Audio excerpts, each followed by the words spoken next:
Hi everyone, Nick Zell again for Patriots Weekly. We are live on location at Heritage High School this week.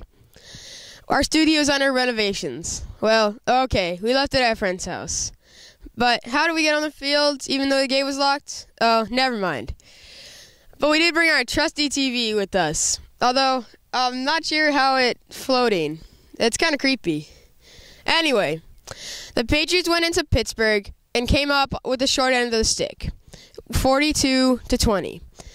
I told you last week that that one of the guys the Heritage needed to keep an eye on was Faedo Vunipola.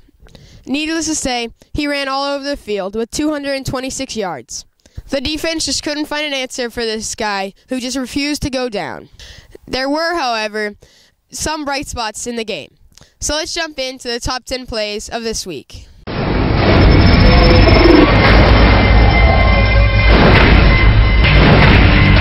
Number 10. Number 22, Avila off the left side. Some nice blocking by Johnny Bristeno and Clejon Clayton to punch it in for the score. Number 9. Number 25, Greg McWheely coming from the defensive end spot, taking him down like an alligator, spin move and all. Number 8.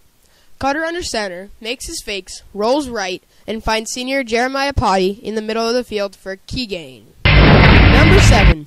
Catala and Ruelas teaming up for the stop. The running back makes his way through the hole and boom! Catala meets him. Let's back that up. Here he is and boom! Wow, what a collision.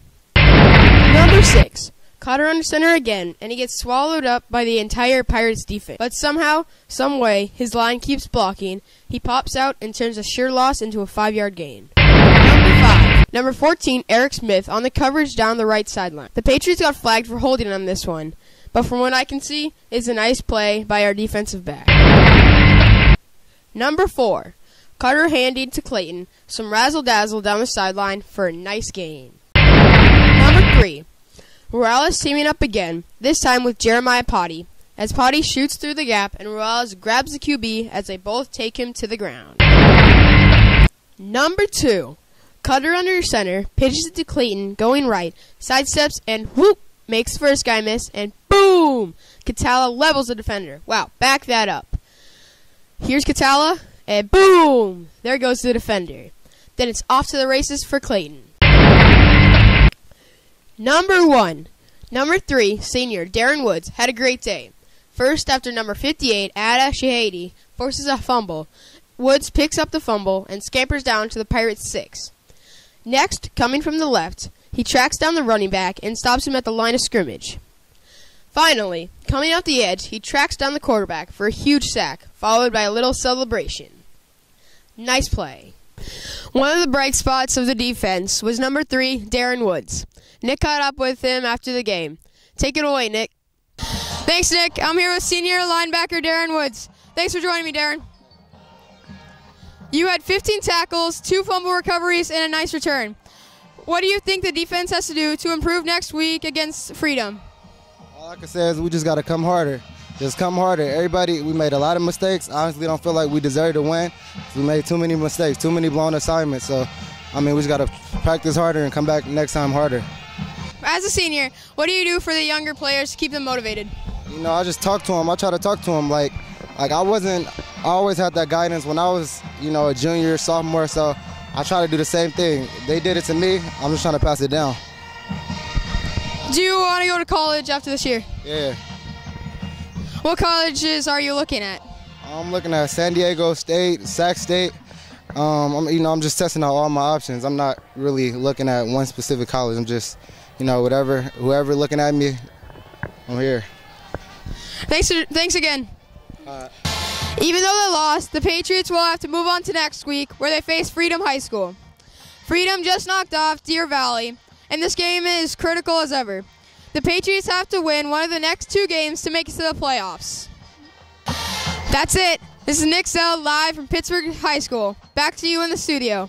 So where does that leave the Patriots? They are still in the driver's seat as far as the playoffs go.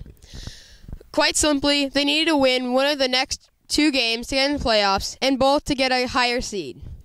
Next up is Freedom, the bucket game, where the loser takes home the bucket. That's an interesting one. Anyway, Freedom is fresh off the victory over Deer Valley, who beat Pittsburgh last week. The key to Freedom seems to be this guy. Learn to dislike number 5. This is Darrell Daniels. Finally a name I can pronounce. This guy does it all. Running, receiving, and is very good defensive back. Against Deer Valley, he was a key, scoring on a 4-yard run and making a key tackle and an interception late in the game. Naturally, they have more weapons than just Daniels. They also have Joe Mixon, one of those backs that seems to give Heritage trouble. He averages 7.23 yards per carry. That's on 124 carries. He also has scored 10 of the 11 rushing touchdowns for the Falcons. Did I mention that this kid is a sophomore? Can the Patriots win? I have no doubt. But the defense better get back its swagger. Having Jeremiah Potty back will definitely help shore up the defense. We saw glimpses of that against Pittsburgh. He also offers another weapon to use in the offensive backfields. This is a special game, as it is senior night, the last regular season game at home. Emotions will likely run high, as hopefully Coach Hagginson can tap into that emotion to get a victory. Game time is at 7 p.m., back in the friendly confines of Heritage. Come early and watch the seniors get honored before the game. I'll be there watching and looking for the next top 10 plays. For now, this is Nick Zell on location at Heritage High School.